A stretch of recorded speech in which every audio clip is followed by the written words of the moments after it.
تو وہاں کے لوگوں کو اپنے ساتھ کھلا پلا کر مانوس کر کے اعمال سے گزار کر اعمال کا نفع دکھا کر کے ان کو اعمال کے لیے تیار کرنا، مسجد وال جماعت بنا کر کے آنا، بنی ہوئی جماعت ہے تو اس کو کام پر لگا کر کے آنا، یہ تیسرا کام ہو گیا۔ چوتھا کام ہے دن بھر تھکنے کے بعد رات کو اچھا وقت لے کر اللہ کے سامنے نماز میں، دعا میں اور آہوزاری میں لگنا، ہر جانے والی جماعت کو یہ باتیں سمجھانا، واپس آئے تو اس کی کارگزاری لینا، تاکہ ساری جماعتیں ہماری جتنے بھی نکلے وہ کام کے ساتھ نکلے اور کام کرتے ہوئے نکلے، کام کرتے ہوئے واپس آئے، کہ بھئی اس کے لیے تیار ہے ساری۔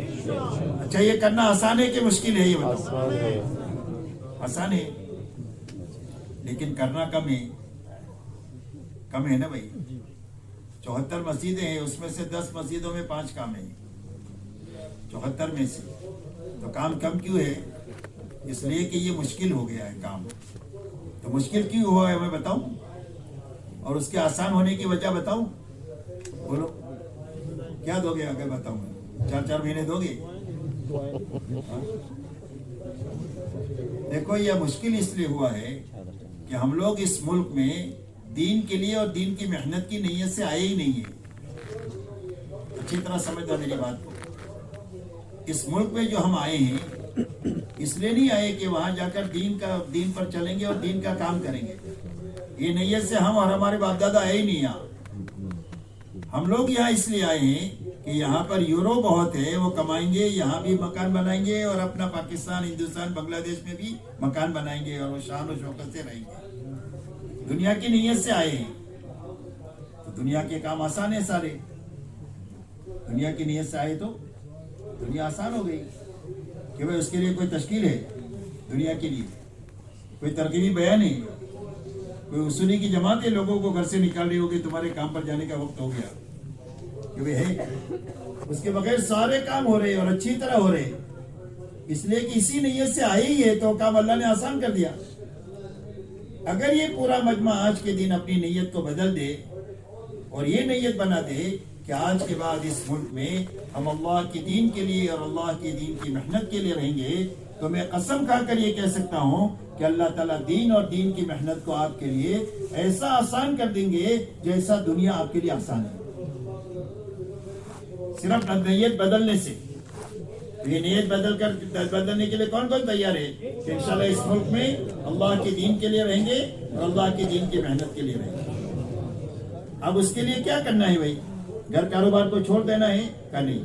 کوئی چیز آپ کو چھوڑنا نہیں ہے، آپ کو صرف یہ کرنا ہے کہ جب اللہ کے دین کا کوئی تقاضا ہے تو اس کو نمبر 1 دینا ہے کہ میرے اللہ کا حکم ہے، میری نبی کا طریقہ ہے، اس کو پہل نمبر دیں گے، اول نمبر دیں گے۔ دین کی محنت کا کوئی تقاضا آیا کہ اس کو نمبر 2 دیں گے دین کے ساتھ، نمبر 3 اپنے دنیاوی کاموں کو کریں گے، یہ بچوں کے تقاضے ہیں، گھر کاروبار کے تقاضے ہیں، اس کو نمبر 3 پر رکھیں گے، دین کو اور دین کی محنت کو آگے رکھ دیں گے، بس اتنا ہی کرنا ہے۔ اور جب اتنا آپ کرو گے تو اللہ تعالیٰ آپ کی زندگی کو قربانی والی سمجھیں گے کہ میرے سارے بندے یا آئرلینڈ میں میرے دین کے لیے قربانی کے ساتھ جی رہے ہیں، میرے دین کو آگے رکھ رہے ہیں، میرے دین کی محنت کو آگے رکھ رہے ہیں اور اپنی دنیا کو نمبر 2 پر رکھ رہے ہیں۔ تو اللہ تعالیٰ جب قربانی دیکھیں گے ہماری تو سب سے پہلے ہدایت دیں گے۔ کیا دیں گے؟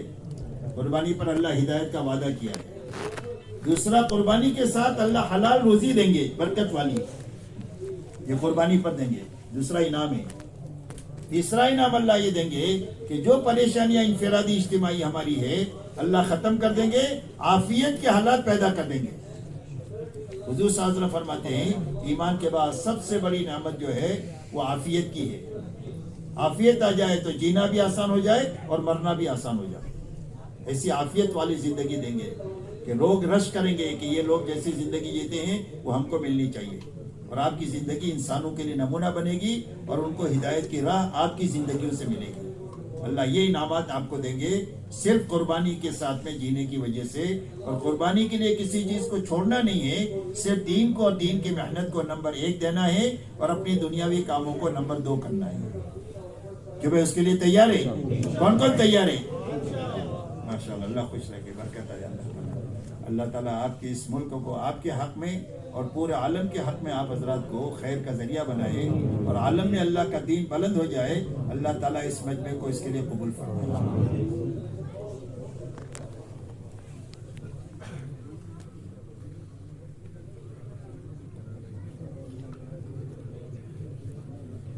کتنی جماعتیں؟ 12 جماعتوں کا مسابقہ کریں گے.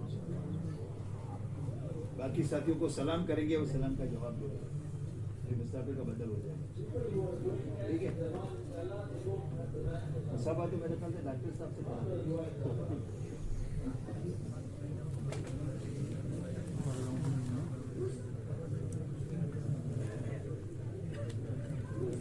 درود شریف پڑھ لے بھائی.